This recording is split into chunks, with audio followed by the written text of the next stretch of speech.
Welcome back to our channel.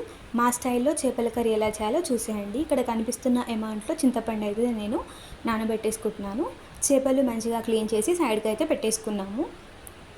ఇప్పుడు ప్యాన్లో ఒక హాఫ్ స్పూన్ కన్నా తక్కువ మెంతులు అయితే యాడ్ చేసుకోండి. ఒక హాఫ్ స్పూన్ వరకు జీలకర్ర యాడ్ చేసుకొని డ్రై రోస్ట్ అయితే చేసుకోండి. రెండు కూడా మంచిగా ఫ్రై అయ్యి మంచి స్మెల్ వచ్చే వరకు ఫ్రై చేసుకోండి. రెండు మంచిగా ఎర్రబడ్డ తర్వాత తీసి పక్కన పెట్టేసుకుందాము. ఇప్పుడు ఇదే ప్యాన్లోకి రఫ్గా చాప్ చేసుకున్న 2 ఉల్లిపాయలు వేసుకొని డ్రై రోస్ట్ చేసుకోండి.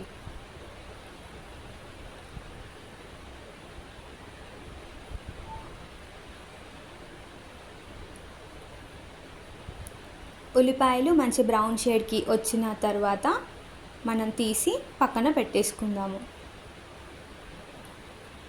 ఇందాక ఫ్రై చేసుకున్న మెంతులు జీలకర్ర ఉంది కదా, అది వేసుకొని అయితే నేను ఇక్కడ పౌడర్ చేసుకుంటున్నాను. అదే పౌడర్లోకి ఫ్రై చేసుకున్న ఉల్లిపాయ కూడా వేసుకొని పేస్ట్లా ప్రిపేర్ చేసి పెట్టుకున్నాను. ఇలా వెడల్పాటి ప్లేట్ తీసుకొని తెచ్చుకున్న చేపలన్నీ కూడా అరేంజ్ చేసుకున్నాము. ఇవి 2 kgs అనమాట. కొర్రమేను తీసుకుంటున్నాను. దీనిలోకి మీ టేస్ట్కి తగినంత కారం వేసుకోండి.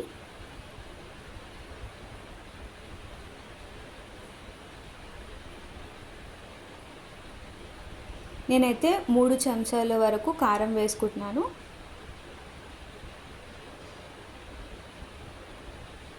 2.5 స్పూన్ వరకు ఉప్పు వేసుకున్నాను. ఒక 1 స్పూన్ వరకు పసుపు అయితే యాడ్ చేసుకున్నాను. ఒక 1 స్పూన్ ధనియా పౌడర్,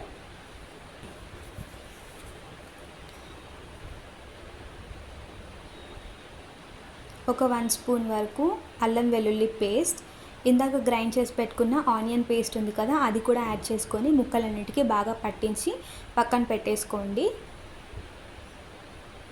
ఇలా అన్నిటికీ పట్టించిన తర్వాత నేను ఒక 1/2 kg ఫ్రైకి తీసేసుకున్నాను. 1.5 kgతోనైతే కర్రీ చేసుకున్నాము.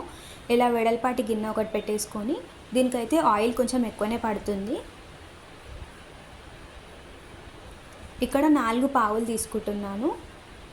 ఒక పావుకి 2 టేబుల్ స్పూన్స్ ఆయిల్ అనమాట. ఒక పావు అంటే ఆయిల్ మంచిగా హీట్ అయిన తర్వాత కొన్ని మెంతులు, కొన్ని జీలకర్ర, బండపువ్వు అనమాట, స్టోన్ ఫ్లవర్ అంటారు, ఇవి వేసుకొని ఫ్రై చేసుకోండి. ఒక్క 1 minute ఫ్రై అయిన తర్వాత సన్నగా చాప్ చేసుకున్న ఒక మీడియం సైజ్ ఉల్లిపాయ కూడా వేసుకొని మంచిగా వేయించుకుందాము.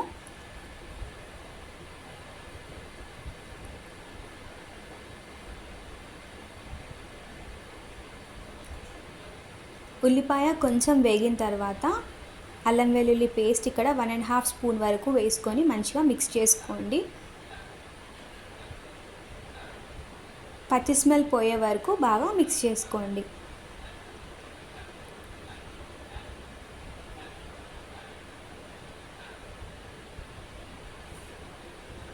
దీనిలోకి ఇందాక మిగిలిన పేస్ట్ ఉంది కదా, ఉల్లిపాయ పేస్ట్, కొంచెం మ్యారినేషన్కి వాడాను. ఇంకొంచెం మిగిలింది కూడా ఈ ఆయిల్లో వేసుకొని అయితే మంచిగా మిక్స్ చేసుకోండి.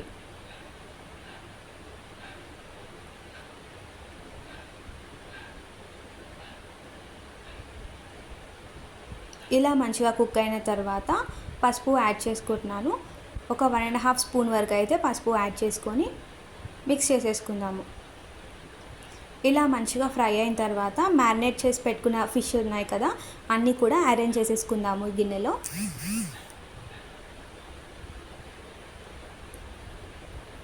వేసిన తర్వాత ఒక 2 minutes వరకు కదపకుండా మూత పెట్టేసుకోండి.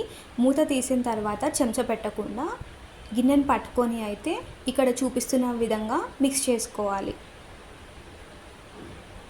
ఇలా కదుపుతూ మిక్స్ చేసుకోవాలి, లేదంటే ముక్క చెదిరిపోతుంది. ఇలా చేపని మంచిగా ఫ్రై చేసుకొని ఆయిల్ బయటికి వస్తున్న టైంలో పక్కన తీసి పెట్టుకున్న చింతపండు రసం ఉంది కదా, మీ పులుపుకి తగినట్టుగా యాడ్ చేసుకోండి. ఇప్పుడు మ్యారినేట్ చేసిన గిన్నెలో కూడా కొంచెం మసాలా మిగిలిపోతే అందులో కూడా వాటర్ వేసి యాడ్ చేసుకున్నాను. ఇది మంచిగా మరగనిద్దాము. చెంచా పెట్టి ఊకే కలపొద్దు. ఒక్కసారి నేను కలిపి అయితే పెట్టేసుకున్నాను. మూత పెట్టి మంచిగా మరిగించుకోండి.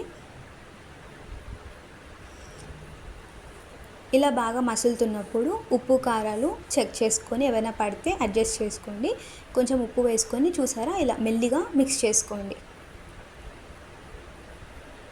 ఇలా మంచిగా మరుగుతుంది కదా, ఇంకా కుక్ అయితే అయిపోయింది. లాస్ట్లో నేనైతే కొంచెం కొత్తిమీర కూడా యాడ్ చేసుకొని ఒక 2 మినిట్స్ అలా ఉంచి మరిగించుకొని అయితే దింపేశాను. దింపిన తర్వాత చూసారా కూర చాలా చిక్కబడింది. అలా వేడి వేడి అన్నంలోకి కొంచెం పులుసు ఒక 2 ముక్కల వరకు వేసుకొని తింటే చాలా టేస్టీ చేపల కర్రీ అయితే రెడీ అయిపోయింది. ఇలా మా ఆర్మూర్ సైడ్ అయితే మేము ఇట్లనే చేసుకుంటాము. మీరు ఎలా చేసుకుంటారో కూడా కామెంట్ చేసేయండి. చాలా టేస్టీగా ఉంటుంది. ఇలా చేపల కర్రీ ఒకసారి ట్రై చేసి చూడండి. ఇది ఈరోజు చేసిన దానికన్నా కూడా రేపు తింటే అయితే ఇంకా బాగుంటుంది. ఎంతమందికి మీలో చేపల కర్రీ అంటే ఇష్టమో కామెంట్ చేసేయండి. Thank you for watching.